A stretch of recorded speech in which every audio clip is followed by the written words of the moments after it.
네, 금요일마다 외교 안보 상황과 그리고 국내 정치를 깊이 있게 들어가는 시간입니다. 김종대 전 의원님과 오늘은 또 특별히 조상호 변호사까지 모셨습니다. 최강 디펜스 시간입니다. 안녕하세요. 네, 안녕하세요. 네, 22대 총선이 마무리가 됐는데요. 사실 우리 조상호 변호사는 참 안타깝기도 합니다. 좀 너무 애석하게, 근소하게 좀 밀리셨어. 회복하셨나요? 예, 뭐 제가 뭐 명함 내밀 자리는 아니고요. 이미 본선까지 끝났기 때문에 그렇습니까? 예선 탈락한 사람이 얘기할 건 아니죠. 꼭 보궐선거 있어요. 네. 네. 윤석열 정권이 참. 자, 두 분은 이번 총선에서 가장 기억에 남는 명장면이 있었다. 네. 또는 이게 나에게 봤을 때는 결정적 장면이다 생각하시는 부분이 있으세요? 글쎄, 저야 뭐 제 전문 분야라서 그런지 몰라도 이종섭 대사 파동이 가장 강렬했다고 봅니다. 그런 어떤 그 대사 임명에서 해임에 이르기까지 열흘 남짓되는 이 기간이 어떤 그 거대한 민심의 물줄기를 돌려 세우는 게 가장 확연하고 선명하게 드러난 시기였고 그 이후에 나타난 의대 정원이나 대파 논란은 이제 관내다 못지라는 네, 거라면 관으로 집어쳐는 거는 역시 이종섭 대사 논란이 아닌가 생각이 들어요. 네. 특히 공항에서 막 잡으러 가고 들어오는 거 잡으러 가고 그래서 얼마나 급했으면 개구멍으로 나갔다가 저렇게 들어올까. 그러다가 이제 저 대사직에서 물러나니 한동훈 비대위원장이 우리 할 일 다 했다. 그렇죠. 다 해결됐다. 이렇게 얘기하는 거예요. 국민들이 이제 씩 웃죠. 그때부터는. 그때 표심이 이제 확실히 그냥 등을 돌려버리는 게 가장 확연했다. 이종섭 대사도 생각나고 대파도 생각나고 네. 뭐 의대 관련 담화문도 생각나는데. 그러니까 저는 그렇습니다. 뭐냐면 그러니까 한동훈 비대위원장이 윤석열 대통령하고 사실상 싱크로율이 가장 높은 어떤 장관이에요. 그런데 이제 여당의 비대위원장으로 오면서 물론 이제 나이 차이도 꽤 나고 이미지도 좀 다르잖아요. 한 분은 좀 약간 품이 넉넉하고 또 한 분은 좀 말랐고 또 한 분은 굉장히 좀 리더십이 굉장히 카리스마형 리더십으로 확 누르는 스타일인 것처럼 보이는 반면에 약간 또 이제 한동훈 비대위원장은 강남 MG 스타일 약간 이런 걸로 해가지고 둘이 차별화를 시도했죠. 해서 처음에는 좀 먹히는 듯 했어요. 먹히는 듯 하다가 사실은 김건희 여사 특권 관련해가지고 이제 한번 질렀다가 이른바 김경일 비대위원이 한번 질렀다가 그 건 관련해서 차별화에 실패하고 90도 인사하는 그 장면. 그 이후로 한동훈 비대위원장이 역시 그냥 윤석열 대통령의 아바타구나. 이런 게 다시 국민들한테 인식이 되면서 그렇지 생각해 보니까 이 정권의 공동 책임자지. 이런 걸로 갑자기 이제 급격하게 그 이미지 세탁이 실패한 거죠. 그러니까 약간 용산과의 거리두기가 실패해지고 결국에는 용산 뜻대로 여당은 역시 움직이는구나. 여당은 그냥 용산의 꼭두각시구나. 용산 출장소구나. 이런 인식이 국민들한테 다시 생기면서 이제 정부 실패에 대한 책임론을 여당이 같이 뒤집어 쓴 거죠. 네. 조상호 변호사 말씀은 이거네요. 서천 화재 현장에서 맞습니다. 90도 이상. 한동훈 비대위원장이 윤석열 대통령에게 폴더 인사했을 때 네. 그때 선거는 끝났다. 끝났죠. 예. 둘이 알고 보면 쌍생하다. 그렇죠. 이미지 세탁 안 된다. 네. 네, 둘이 분리가 안 국민들이 되는 거죠. 본질을 다시 알았다. 네. 네, 그렇군요. 자, 어쨌든 뭐 정부 심판론으로 끝났다고 봐야 되는데요. 민주당 압승입니다. 범야권의 압승, 그 다음에 여당의 역대적인 참패인데 여기에 대해서 우리가 뭐 이 성적의 배경 그리고 이 총선의 의미를 규정한다면 어떻게 해야 될까요?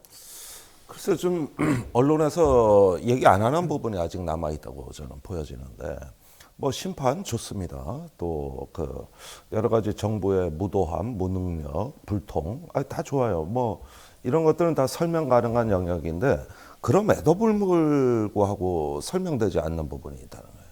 과거에도 심판론은 많았어요. 네. 근데 이렇게 압도적인 표 쏠림은 없었거든요. 그러니까 이게 무슨 얘기냐면 심판 바람이 거셌다는 것도 있지만은 이젠 투표 행태에 중요한 변화가 나타났는데 한국 정치에 이제 완충지대가 없어진 선거예요. 그러니까 영남, 호남 여기는 이제 지역 그 성향이 워낙 강하니까 제외해야 됩니다. 근데 나머지 지역이 거의 다 어떤 한쪽으로 완전히 쏠릴 수 있다는 거죠. 총천까지. 네. 네. 이게 좀 우리가 보는 새로운 현상인데 앞으로 두고 보십시오. 이거 뭐 23대, 24대 선거 때도 유사한 상황이 벌어지면 이제 200석 정당이 출연하는 현상이 이제는 앞으로 일반화될 거라고 저는 보고 있는 역으로 거예요. 그러면 민주당 계열 정당이 집권해서 잘못하면 아니, 이런 똑같은 심판을 거지. 받을 수도 똑같은 있다는 거예요. 거네요. 네네. 그러니까 무슨 얘기냐면은 과거에는 성별, 계층별 또는 어떤 그 사회적 지위와 성향에 따라 가지고 이렇게 분화되는 게 있었는데 지금은 싸그리다 그냥 저기 하나의 어떤 그 쏠림으로 갈 수도 있는 이런 가능성이 강화된 거거든요. 네. 이거는 이제 새로운 뉴 미디어와 함께 중앙 지방이 차이가 없어요. 옛날엔 중앙에서 뉴스가 터지면 지방에서 민심이 영향을 받는데 며칠은 걸렸거든요. 네. 근데 지금은 지방이 더 빨라요. 오히려 뭐 낙동강 벨트다. 충청도 이번에 싹쓸이 하는 거 보십시오. 이렇게 금강벨트라고 우리가 충청권도 이름 지어줘야 돼요. 금강 벨트. 네. 뭐 청주의 무심천 벨트. 무심천 벨트. 그런데 이게 제가 저기 보니까 이렇게 그 동시에 시차 없이 네. 이렇게 쏠릴 수 있다는 건 제 저기 선거를 바라본 경험은 처음이에요.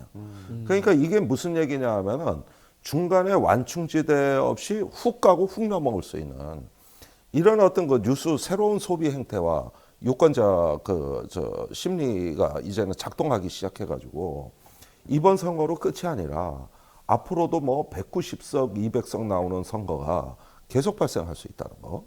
이런 측면에서 보면 이건 과거의 진보 보수의 어떤 정권 시판과도 결이 다릅니다.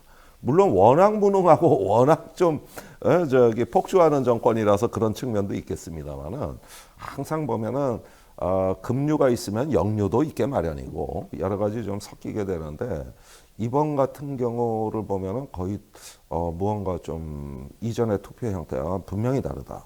이게 바로 한국 사회의 어떤 여론의 완충지대가 사라지고 있다는 징후로. 한편으로 보면 정치적 역동성이 커진 거 아닌가요?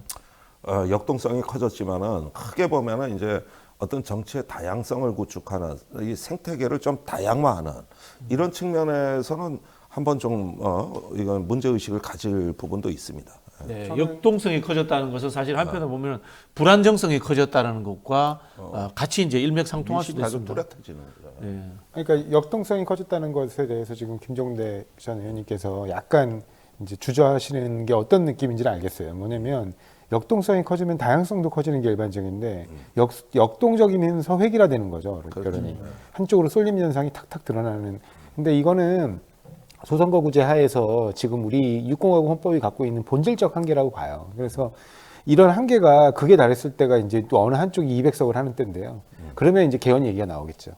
그러니까 그래서 개헌으로 비례율을 좀 더 높이는 거. 왜냐하면 지금 이번에도 얘기가 나오는 게 뭐 중앙일보에서도 기사를 썼던데 국민의힘이 전체 그 득표의 45% 가까이를 얻었어요. 근데 의석은 그 3분의 1밖에 못 얻었어요. 3분의 1 조금 넘긴 거죠. 그러니까 이렇게 비례율이 충족되지 않는 거. 그리고 또 예를 들면 소수정당을 지금은 이제 3% 룰로 다 쳐냈는데 3% 룰이 적정하냐에 대한 또 논의가 나올 수도 있고 여러 가지 얘기들은 있을 수 있어요. 그래서 그래서 사실은 지금 비례표가 거의 10%가 사표가 됐죠. 10% 정도가 사표가 됐습니다. 비례 정당이 또 워낙 많기도 했고. 근데 물론 그래요. 그러니까 3% 룰은 적정할 수도 있어요. 근데 어찌됐든 이게 이제 나중에 그러면서 우리가 이제 이런 부분들을 전부 다 조율하는 이제 새로운 정치 체제를 좀 만들어야 된다. 이제 이런 부분에 대한 국민적 컨센서스가 모이면 할 수 있는데 그래도 한 가지 좀 주목할 거는 국민들이 이제는 어떤 정당에 대한 막연한 그 어떻게 동질감보다는 정권을 맡겼는데 못하면 심판하겠다. 요거는 확실해진 것 같아요. 네, 그래서 어느 정당이든 일을 맡겨보는데 맡겼는데 시원찮고 정말 뭐 예를 들면 독주하고 그다음에 굉장히 뭐 예를 들면 권력을 사유화하고 이런 부분들이 탁탁 보인다거나 국민들이 정말 먹고 사는 중요한 민생에 관한 문제들을 외면하거나 도외시하거나 지지층을 배신하는 정치를 하면 그대로 심판한다는 거예요. 그냥 굉장히 그 심판의 그 정서 텀이 짧아졌어요, 기간이. 그래서 그런 부분 왜냐하면 지난 지방선거가 우리 서울에서 민주당이 전체 25개 중에 8개밖에 못했습니다. 네. 그리고 경기도 마찬가지로 3분의 1을 국민의힘이 했어요. 근데 불과 2년 만에 선거에서 수도권을 거의 싹쓸이 했거든요, 민주당이. 그러니까 이런 부분들이 굉장히 심판 정서가 빨라졌다. 저는 뭐 이제 중앙일보 이야기는 소 읽고 왜 안 간 고친다는 느낌이 드는 게 비례성을 강화했다? 그러면 또 거기에 맞춰서 또 우리 유권자들이 심판하는 방식으로 전략적 투표를 했을 것 같아요. 왜냐하면 지역구에서의 민주당 투표율은 49%가 넘어요. 그렇기 때문에 저는 어쨌든 간에 심판하고자 했다면은 비례성을 높였더라면 그때는 국민의힘의 비례대표 투표를 저렇게 많이 주지 않고 또 군소정당들에게 주지 않고 전략적으로 또 몰아주는 일이 있었을 거다. 그럴 수 그런 생각이 들어요. 결국은 이거는 제도의 문제보다 여권이 얼마나 더 잘못했느냐는 문제인 것 같아요. 근데 제도의 문제도 일부 있긴 있습니다. 사실은 이번에 연동형 비례제의 절반의 성공이고 이제 물론 심판 여론을 외친다는 데선 동일하지만은 정당이 분화된 건 사실이거든요. 특히 조국혁신당 현상입니다.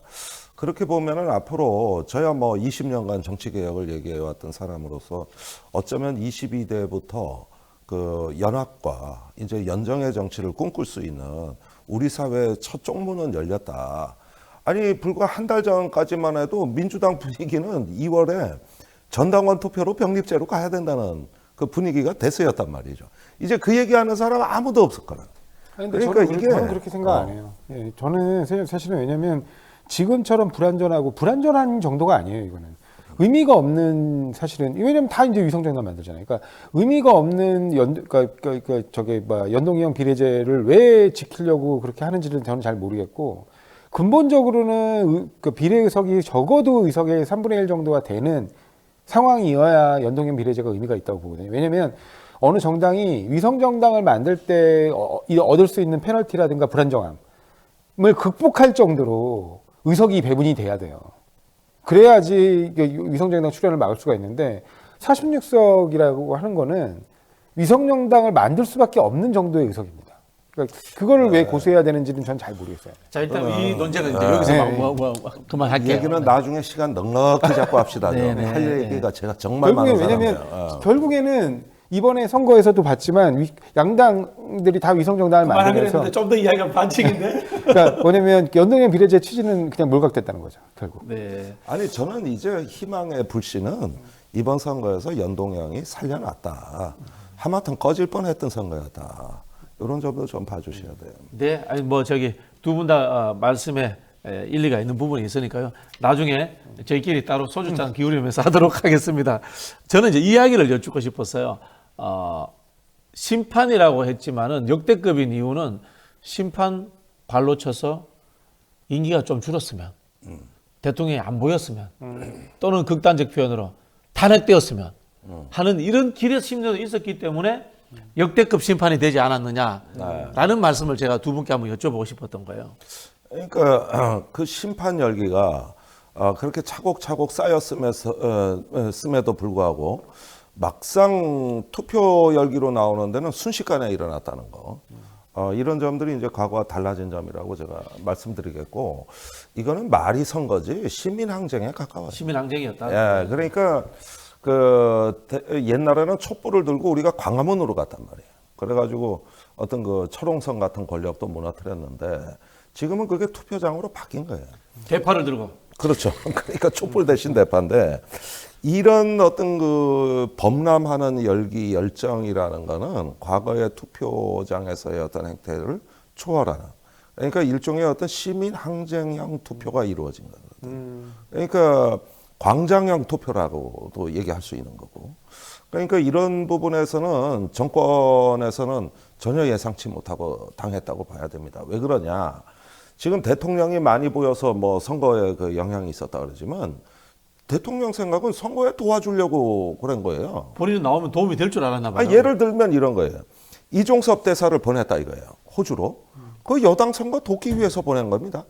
핵심 피의자가 여기 있는데 그 다른 사람 다 한 자리씩 받아 있는데 혼자만 민간인이면 불안한 거거든요. 네. 시한폭탄이 있으니까 호주로 치워줬는데 그 선거 돕기 위해서 내가 한 거다 이 얘기고 여당에서는 그게 날벼락인데 뭔 소리입니까?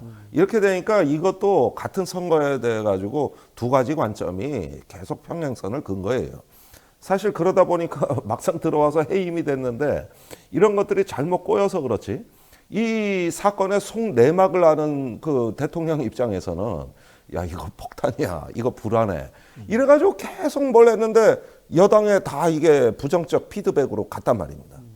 그렇다면은 대통령이 자주 보여서 요건 약간 단순한 해석이고 자주 보였는데 그 이면에는 사실은 선거에 대한 자기 주관적 어떤 자기 중심적 판단이 있었던 거고 이걸 여당이 소화하지 못하고 감당하지 못하니까 국민들 보기에는 저 뭐 하는 짓이냐 이렇게 그냥 나가는 거죠.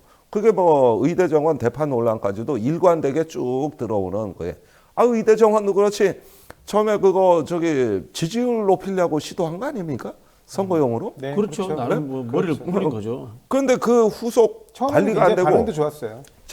이게 그렇게 질러댔으면 뭔가 우리는 대책이 있었겠니 했었죠. 네. 국민들도 다 찬성하니까 뭔 생각이 있어 그럴 거야. 까보니까 깡통인 거야 이게. 그러니까 역설적으로 선거에 이기려는 시도가 전부 재앙이 됐다. 이게 또 여당은 담아낼 그릇이 안 됐다는 거죠. 제가 여기서 김종대 의원님만 대답할 수 있는 거 꼭 제가 여쭤보고 싶은 게 있었어요. 네. 뭔가 하면은 이종섭 전 장관 호주 대사를 임명해서 호주로 내보내는 거 누가 봐도 이슈가 되지 않을까요? 총선에서. 근데 왜 이 시점에서 윤석열 정부는 이 사람을 꼭 그 당시에 이슈가 될 것을 알면서도 호주로 내보냈을까? 그게 단순히 이종섭 대사의 입이 두려워서인가요? 아니면은 또 다른 어떤 배경도 있을 수 있을까요? 자, 논리적으로는 그럴 수밖에 없는 게 1월, 2월에 이종섭 대사가 외압을 행사했다는 증거가 박정원 대령 군사재판에서 대방출이 됐습니다. 네. 네. 사실 증거는 다 나왔어요. 다 그런데 이게 전조가 언제 있었냐 하면은 작년 12월에 공수처 압수수색입니다. 거기에서 통화 기록이 나왔어요. 그러면은 이런 게 대통령실 장관, 그 다음에 해병대 사령부로 이루어진 기승전이에요. 이 맥락이 그때 서사가 나온 거예요. 그리고 1월에는 실제 데이터들이 압수수색으로 쏟아져 들어온 거거든요. 근데 이종섭 대사가 언제 대사 발령이 이게 추진되느냐? 작년 12월입니다. 네. 그리고 1, 2월에 아그레만 그거 빠르게 오고 갔던 거예요. 그럼 대통령실 입장에서 보면은 더 늦출 수가 없다고. 여기서 지금 재판이 뜻밖의 불리한 방향으로 가고 공수처가 뛰어들고 그래서 치우는 게 그 다 시기에 조율된 거고 이거 안 치웠다가는 저 기자들 이종섭 자택으로 쳐들어갈 거고 그리고 막 마이크 들어가는데 성격이 유들유들하거든. 거짓말을 못하는 성격이라고 또. 그러면 빨리 치워주자 우리가. 그래서 니들 선거 편하게 해라. 이 생각이었지 이게. 그러다 보면은 이거를 국민 총선 여론이 아니라 오히려 총선을 우리의 역방향으로 생각해 봤을 때 수사 재판 일정이 실제로 그렇게 서두를 만한 그런 상황이에요. 위험 요소를 치운다고 한 게 오히려 위험 요소를 지뢰 제거죠. 지뢰 제거. 키워버린 거네요. 그죠? 아니 근데 왜냐면 이거는 좀 분명해지는 것 같아요. 그 양쪽에 책임 있는 대표적인 사람들이 그 이른바 내각에는 장차관이 있을 거고요. 그다음에 이제 청와대가 그걸 공천받은 사람도 있어요. 그렇죠, 그러니까 그럼요. 그다음에 용산에는 사실은 이제 차장급이라고 봐야 되잖아요. 그래서 임종대 2차장이 지금 주범으로 지목되고 있는데 임종대 2차장하고 지금 신범철 국방부 전 차관은 다 공천을 받았어요. 그것도 괜찮은 아주 나쁘지 않은 좋은 지역에 공천을 줬어요. 그것도 무슨 경선이 아니고 단수 공천을 줬습니다, 그냥. 그러니까 그렇게 받았고, 그러면 이제 이종섭 장관이 이제 문제가 되는 건데, 이종섭 장관을 지금 김종대 전 의원님처럼 빨리 치워야 되거든요. 어떻게든. 그것도 의전을 잘 맞춰줘가지고, 이 사람이 함부로 문 열지 않도록. 그러니까 그 부분을 맞추는 과정이었던 것 같고요. 이번에도 또 드러나는 게, 이제 선거에 완전히 참패했잖아요. 이게 정부 여당으로서는 있을 수 없는 일이에요. 왜냐면 우리가, 그러니까 민주당이 과반 의석을 한 건 다 여당 때예요. 야당에서 이렇게 압도적 과반 의석을 해본 적이 없어요. 압도적이 아니라 과반 의석을 해본 적이 없어요. 야당에서, 민주당은. 근데 지금 민주당이 야당으로 처음으로 과반 의석을 한 선거입니다. 어떻게 정책 집행력이나 실행력을 보여줄 수 없는 야당의 한계가 되게 뚜렷함에도 불구하고 대승을 거둔 건데, 그런 참패를 겪고도 이번에 다른 곳은 지금 다 사표내고 있거든요. 내각의 총책임자였던 국무총리 사표냈잖아요. 그 다음에 비서실의 총책임자였던 이관섭 비서실장도 사표를 냈어요. 안보실만 국가안보실만 아직 지금 아무것도 안 하고 있습니다. 무풍지대다. 네. 왜? 안보실 건들면 대통령도 위험하거든요. 자, 그래서 그래서 실은 김태효 차장을 보호하기 위한 겁니다. 그래서 제가 여기서 우리 이번 총선에 야당의 선거 전략의 트집도 하나 잡아보려고요. 그렇게 생각을 해보면요, 이종섭을 이게 입틀막 하기 위해서 한 거다. 그러면은 총선 때 이종섭을 야당이 집중적으로 끄집어냈어야 되는 거 아닌가요? 한편으로 보면 총선이 끝난 지금도 이종섭을 빨리 끄집어냈어야 되는 거 아닌가요? 근데 선거 때 보면은 이종섭보다는 대파가 더 앞장섰어. 대파 선거 아닙니까, 사실은. 이종섭 선거였더라면은 좀 더 윤석열 정권의 실정을 넘어서는 국기문란 행위라든가 국정농단 행위라는 것들이 구체적으로 보였을 수도 있지 않았겠느냐. 라는 이런 생각도 좀 들거든요. 아니 근데 충분한 경고는 됐다고 보는 게 이제 그 무렵에 4월 3일 날 최상병 외압 의혹에 대한 특검이 국회 본회의에 자동 부의가 됐어요. 네네. 그러니까 이제는 이게 특검 전국으로 갈 수밖에 없는 사안이 돼버렸고, 그리고 처음에 민주당도 이게 뭐가 뭔지 몰랐어요, 사실은. 그래가지고 그 공항에 나가 막 잡으라 그런 것도 졌거든요. 네, 알고 있습니다. 그런데 이게 그래서 제가 말씀드리는 거예요. 예, 그리고 이렇게 사태가 저기 국민들 속에서 중심 의제로 자리 잡는 걸 누가 알았겠습니까? 그런데 지금 이종섭, 의대정원, 대파로 이어지는 이런 것들은 적절한 시간적인 간격이 있었던 사안들이고 또 거기서 하나의 어떤 끌개가 되는 메인 이슈로서 각자의 가치가 있는 것이지 여기서 시차별로 이게 다 한 시기에 섞일 이유는 없는 거예요. 그런데 대파는 뭐냐면은 저는 이번 선거의 마지막 변수는 물가고 역시 민생이었다? 예, 심판도 어떤 가치로 심판하느냐 문제인데 저는 민생이 가장 중요하다고 봤어요. 그리고 지금 보십시오. 사태가 이렇게 된 거예요. 어떤 집안이든지 피해갈 수 없는 어려움, 장보기가 두렵고 누구 집안에 어른 아프면 무섭고 이거 병원에 뭐가 병상이 있을지 없을지 무섭고 군대 가는 아들 있는 집은 또 찜찜해서 못 보내겠고 이 세 가지 걱정이 차례로 온 거거든요. 그러면은 대한민국의 어떤 가족이 이 세 가지 문제를 다 피해갑니까? 대한민국의 모든 가족과 세대는 이런 문제에 다 걸쳐 있다고 해도 과언이 아닌데 공교롭게도 이 중요한 세 가지 문제가 차례대로 온 거예요. 그런데 왠지 권력은 우리의 입장과 심정을 몰라주는 것 같고 딴소리하는 느낌을 정부 여당이 줬단 말입니다. 그러면은 왜 이런 어떤 그 심판론에 이게 저 화력이 그냥 갑자기 좋아졌느냐? 그거는 이런 어떤 생활의 아픔하고 연결돼 있기 때문인데 네. 딱 군대 가는 아들과 저기 밥상에 이럴 때 서민들 저기 고기 반찬 나물 반찬 하나는 줄었다는 얘기예요. 지금 이게 우리야 먹고 사는 사람들은 못 느낄지 몰라도 네. 그리고 시내버스 요금 오른다 그러고 뭐 이제 가스 요금 전기 요금 오른다 그랬는데 줄줄이 오를 일이 예, 많죠. 줄줄이 올린다 그랬는데 아니 이런 어려움에 딴소리하는 것 같은 정부 여당을 본 겁니다 이게. 네, 알겠습니다. 제가 사실 이제 질문 드렸던 것은 우리가 심판 서놓고 관로안에 탄핵 뭐 이렇게까지 바랬던 사람의 입장에서 법률적으로 이 탄핵에 갈 수 있는 국정농단이 좀 더 부각됐으면 하는 아쉬움인데 선거의 전략으로서 대파가 가지는 민생의 상징이라든가 국민들에게 보여지는 선거의 효용성은 제가 김종대 의원님 의견에 100% 제가 찬성을 이렇게 또 하겠습니다. 네, 네, 근데 네. 그게 이제 한계가 좀 있어요. 뭐냐면 선거 국면에서 한 가지 이슈가 워낙 이제 이슈가 빨리 돌고 굉장히 빠르게 움직이기 때문에 그 국면 전환도 빠르고 선거라는 특징이 그렇잖아요. 근데 그러다 보니까 한 가지 이슈를 가지고 10일 이상 그 이슈를 갖고 끌고 가기는 어려워요. 그게 실력이라니까. 김대중 대통령은 평생 똑같은 이야기 했는데. 근데 그런 측면에서 보면 이제 이종섭 그 이른바 도주대사 사건이 굉장히 오랜 이슈로 끌고 간 건 맞아요. 그 이후에 또 대파 논란도 사실은 선거 거의 끝 국면에 가면 거의 사그라드는 상황이었거든요. 그래서 그게 두 개가 보면 두 이슈가 대략적으로 이 선거 굉장히 신속하게 움직였던 선거 국면에서 한 10일 정도씩 이슈를 이제 이른바 탱킹하고 끌고 가는 그런 상황이었던 것 같아요. 제가 이 이야기 왜 하는지 아세요? 저는 민주당에서 또 민생 국면으로 돌아가자는 이야기가 나올 거라고 봐요.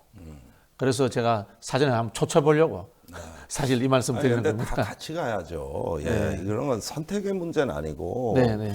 그 거대 야당이고 책임 정당이라면은 항상 살펴야 될 영역입니다. 네. 예, 민생에 대해서는 강조하는 것은 나쁜 일이 아니고 네. 다만 그 전국의 주도권이라는 차원에서의 문제지. 나는 이재명 대표가 개원 전에 윤석열 대통령한테 지금 서민들이 벼랑 끝에 와 있다. 치료 못 받고 지금 물가 오르고 이러는 판에 민생 비상 민생 그거 저 옛날 그 생활지원금 문제 공약도 있고 하니까 대통령 만나서 이거 협의하자고 제안해야 된다고 봐요. 아니, 영수회담은 그거. 계속 얘기합니다. 근데 과연 윤 대통령이 만날지가 의문이죠. 아니 그러니까 지금 상황에 맞게 맞춤식으로 제안해야 된다 이거예요. 그리고 또 태도를 봐야 될 거 아닙니까? 어떻게 제대로 선거 교훈을 깨닫고 있는지 아닌지 이런 것들은 저는 정치가 해야 될 일이 그거죠. 글쎄요, 뭐 저는 뭐 전략적으로 뭐 그렇게 생각하지 않습니다. 그래요? 심판을 물을 때는 끝까지 밀어붙여야 되지 않나 뭐 그런 아니 생각하는데. 왜냐하면 아시겠지만 그 야당은 그런 민생 제안들을 챙기기 위한 행정 집행력이 없잖아요. 그 부분에 대한 본질적 한계를 좀 안고 있어요. 그러다 보니까 야당의 역할은 기본적으로 견제죠. 그리고 또 정부의 실정을 정확히 짚고 그 실정을 바로잡는데 굉장히 이제 어떻게 보면 이슈몰이를 하고 여론몰이를 해서 그거를 교정하고 해 나가는 그런 역할을 하는 게 야당이거든요. 그런 측면에서 보면 사실은 우리가 3특검 뭐 사국조 뭐 이렇게 얘기하는, 원래는 2특검 사국조였는데 3특검 사국조를 얘기하는 그런 얘기가 이슈의 중심이 될 수밖에 없고, 그런 부분으로 정부 여당이 그 자신의 스스로의 잘못을 바로잡지 않으면 그때는 또 다른 심판이 예정돼 있다고 봅니다. 좀 더 강한 심판해야 되겠죠. 그래서 여기서 저희가 조국 혁신당으로 다시 한번 넘어가 보겠습니다. 자, 조국 혁신당은 뭐 민생 이야기 한 적이 없는 것 같아요. 제가 봤을 때는 특검법이라든가 뭐 이태원법, 그리고 한동훈 특검법까지 이야기를 했습니다. 이렇게 해서 결국은 국회 입법력을 가지고 윤석열 정부와 벼랑 끝에 승부를 보겠다라는 뭐 그런 하나의 전략을 택했습니다. 이게 현실화될 수 있을까요? 글쎄 일단은 22대 국회에서 강하게 밀어붙이기 위한 어떤 그 조금 사전 선행 과정이라고 보고, 또 검찰에다가 이러이러한 요구를 내놓으면서 기회를 준 거거든요. 이게 특검 주장이 아니잖아요. 검찰 수사를 하라는 얘기 아닙니까? 결국은 나중에 특검으로 가기 위해서 일단은 하나의 어떤 그 스케일을 만들어 나가는 과정이라고 봐야 되겠고, 저는 뭐 이게 조국 혁신당이 할 수 있는 아주 당의 칼라에 맞는 행동이라고 봐요. 이후에 제 생각에는 그 어떤 특검안을 전면에 내걸고 당분간 22대 국회 초반부를 특검 정국으로 끌고 가겠다는 어떤 구상이 있는 거 아닌가. 이걸 통해서 군소 야당까지도 또 이제 규합하는 역할도 사실 조국 혁신당이 맡게 되지 않을까 하는 생각도 좀 듭니다. 네. 자, 한편으로 민주당 내로 한번 돌아볼게요. 이재명 대표는 이제 공천 과정에서 갈등도 있었지만은 이 정도면은 리더십은 완벽하게 이제 공고해졌다 이렇게 봐야 되겠죠. 네, 뭐 대권 가도에도 이제 청신호가 켜진 거고요. 네, 뭐 일단은 그 대부분의 언론들의 분석도 지금 사회자께서 말씀하신 거하고 비슷한 것 같아요. 이제 왜냐하면 그 민주당의 역사로 보면, 전체로 보면 사실은 조국 혁신당은 아예 또 다른 색깔을 가졌던 전통 있는 무슨 진보 정당이라고 보기는 어렵잖아요. 결국에는 이제 민주당하고 거의 뜻을 같이 했던, 과거에 다 민주당에 몸을 담아왔던 사람들이 그렇죠. 만든 정당이기 때문에 그런 관점에서 바라보면 둘이 합쳤을 때 의석수가 뭐 압도적이죠. 185석이 넘는 압도적인 이제 그 의석을 얻었기 때문에 그런 측면에서 보면 역대 유례없는 이제 뭐 대승이다. 물론 그게 민주당의 실력만으로 이렇게 갔다기보다 오히려 윤석열 정부의 실정에 대한 국민의 어떤 분노가 만들어내는 의석일 수도 있습니다. 그래서 근데 여하간에 그 결국에는 결과를 놓고 보면 이제 어떻게 장소에 대한 평가를 할 수밖에 없는데, 결과를 놓고 봤을 때는 지금 이재명 야당 대표가 이뤄낸 성과는 야당 대표로서는 역대로는 거의 최고의 성적을 거둔 거라서 앞으로 본인의 대권 가도 내지는 당 장악력은 한동안은 아주 공고하게 흐를 것으로 봅니다. 그러면 뭐 이게 이재명 대표를 향해서 진행되고 있는 재판이라든가 네. 뭐 그런 데 대해서 뭐 좋은 영향으로 작동할 수도 있는지, 아니면 예를 들어서 다시 뭐 체포 동의안이라든가 이런 것이 날라왔을 때 지난번처럼 뭐 가결되고 이런 일은 없다고 이제 확신해도 되나요? 예, 체포동의안 같은 거가 가결되리라고 저는 그건 이제 더 이상 그런 일은 있을 거라고 생각하지 않아요. 왜냐하면 사실은 민주당의 그 이재명 대표에 대한 그 국민들이 이재명 대표에 대해서 뭐 찬성하는 여론, 반대하는 여론 나름 보면 이렇게 지지율 해서 보면 팽팽하거든요. 근데 그런 측면하고 무관하게 이번에 선거 결과를 딱 보면 이른바 체포동의안 전국에서 그 가결파라고 불렸던 사람들은 완전히 전멸했어요. 전멸했다. 네, 그러니까 이거는 이제 국민이 심판한 거예요, 그 부분은. 네. 그러니까 이 윤석열 검사 정부의 그 검찰권 행사가 균형을 잃은 상황이었는데 균형을 잃으면서 행사되는 그 검찰권 행사에 그 칼날 앞에 놓인 야당 대표를 향해서 오히려 그 뭔가 그 검찰 정부에 협조하는 듯한 모습을 보였던 야당 인사들은 다 날아간 거죠. 국민들의 심판을 받은 거기 질문 때문에. 중에 네. 이런 결과가 네. 앞으로 수사와 재판에도 그렇죠. 어떤 영향이 있을 수 있느냐. 저는 그렇습니다. 이걸 좀 오해하시는 분들이 있어요. 뭐냐면 검찰은 앞으로 2탄, 3탄 뭐 예를 들면 체포동의안이 들어올 것이다. 그 중에 대표적인 게 예를 들면 저번에 영장 기각되고 그 한 것들 중에 기소하지 않은 부분. 그게 이제 대표적인 게 수원 사건이잖아요. 수원 쌍방울 네, 사건. 그거는 근데 영장을 청구를 안 하는 게 아니고요. 못 하는 겁니다. 이게 좀 오해하시는 것들이 있는 것 같아요. 국민들이. 왜냐면 이제 하나 좀 남겨놓고 그 전국 상황이나 운영 과정을 좀 보면서 이제 제2의 카드로 쓰려고 좀 빼놓은 거다라고. 왜냐면 그때 당시에 영장에 같이 넣었던 많은 혐의들 중에 다른 혐의들은 전부 기소했어요. 예를 들면 백현동이나 위증교사나 다 기소했는데 이 쌍방울 그 대북송금 사건만 딱 빼놨거든요. 그러니까 국민들이 보기에 이거를 갖다가 이제 제2의 카드로 쓰려나 보다 이렇게 오해하시는 건데. 최근에 이화영 부지사에 대해서 15년 구형도 했었잖아요. 네, 그러니까 맞아요. 이게 오해가 더 생기죠. 네, 왜냐면 그거는 그때 영장 청구 당시하고 지금하고 달라졌어요. 아예 상황이. 뭐가 달라졌냐면 영장 청구 당시에는 이화영 부지사가 이재명 대표에 대한 관여를 검찰에서 인정하는 듯한 진술을 했어요. 그러니까 증거가 있는 거예요. 왜냐하면 이재명 대표에 관련된 재판의 특징은 그러니까 특정인 한 명의 진술 증거 외에 아무런 증거가 없습니다. 대표적으로 대장동 사건은 유동규의 진술이고요. 그 다음에 이 쌍방울 대북송금 사건은 이화영 부지사의 진술이었던 거예요. 근데 이화영 부지사가 그걸 법정에 나와서 우리 그 형사소송법에 따르면 법정에 나와서 본인이 그 수사기관에서 한 진술 내용을 부인해버리면 그걸 증거로 못 씁니다. 근데 그 증거 능력 부여 여부가 불분명한 시점에 영장이 청구된 거예요. 근데 영장 청구돼서 영장이 기각되는 그 시점에 동시에 그 같은 날 이화영 부지사의 재판이 있었어요. 그 재판이 있는데 그 재판 때 영장재판부는 당연히 그 내용을 모르죠. 모르는 상황에서 이화영 부지사가 그 진술 내용을 부인해버립니다. 네. 그러면서 증거가 사라진 거예요. 알겠습니다. 현재 그리고 법정 증거. 그래서 영장 청구가 현재는 불가능합니다. 법적으로. 네, 알겠습니다.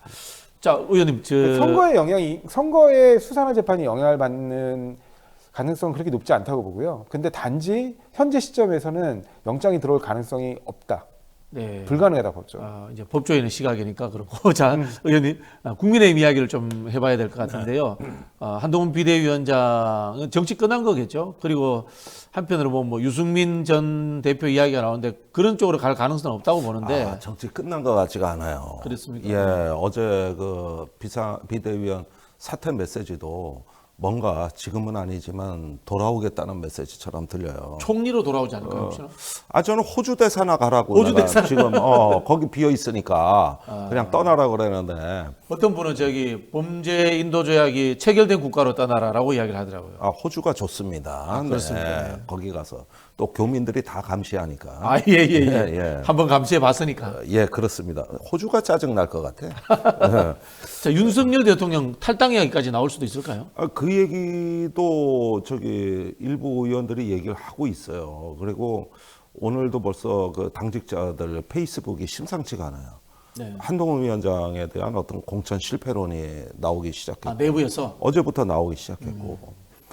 이런 걸 봤을 때는 지금은 납작 엎드려 있는 게 맞기는 맞습니다. 그리고 윤석열 대통령은 본인에 대한 책임론을 차단하기 위한 조치를 지금부터 짤 것 같아요. 일단은 내각하고 그 대통령실 집단으로 사의 표명한 거. 그 수용하면서 개각한다. 이것도 물타기용이라고 봐야 되겠고. 그리고 이후에 어떻게 보면은 적당히 국민의힘이나 한동훈 전 비대위원장하고 거리두기를 통하면서 자기 관리에 들어간다.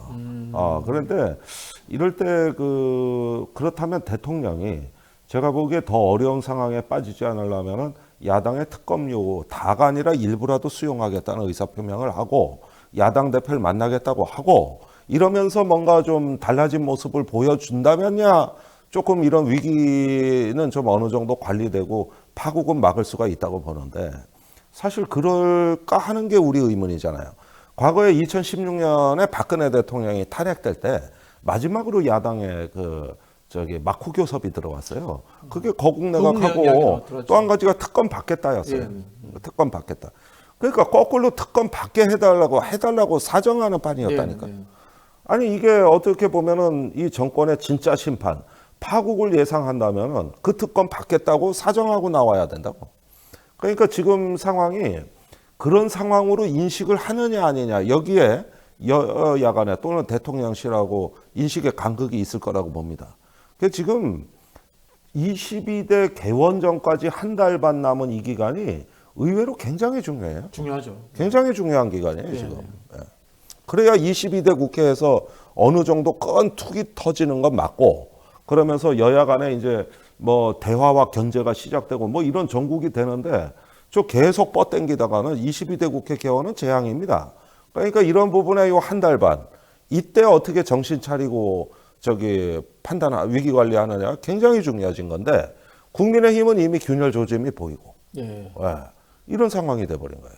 자, 의원님 좀 더 들어가서 제가 질문 드려볼게요. 국조라든가 특검을 남은 21대 국회 야당이 끌고 가야 된다라는 이야기는 대부분 이야기를 합니다. 네.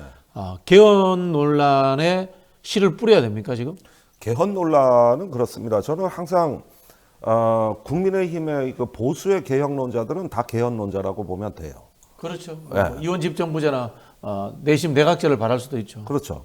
그러니까 이 개헌 논쟁은 항상 궁지에 몰린 정권이 그 돌파구로서 또 사용했던 카드입니다. 네. 과거에 박근혜 대통령이 그랬습니다. 그런데 지금은 이제 87년 규칙을 바꾸자는 새로운 공화국 얘기가 나올 때니까 이런 얘기가 일단은 국민의힘이나 이런 데서 내부에서 먼저 터져 나오고, 야당은 그걸 갖다가 새로운 공화국론으로 바꿔. 이런 식의 어떤 그 개헌의 논의 전개라면은 22대 개헌 특위를 그 개원 전에 합의하는 방법이 있다.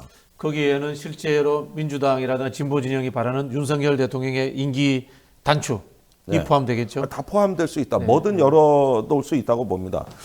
그런데 저쪽에서는 임기만 건드리지 않으면은 전향적인 야당의 개헌안도 받겠다고 나올 가능성이 있거든요. 그럼 우리는 할 필요가 없죠. 아니 그런데 이걸 봐야 돼요.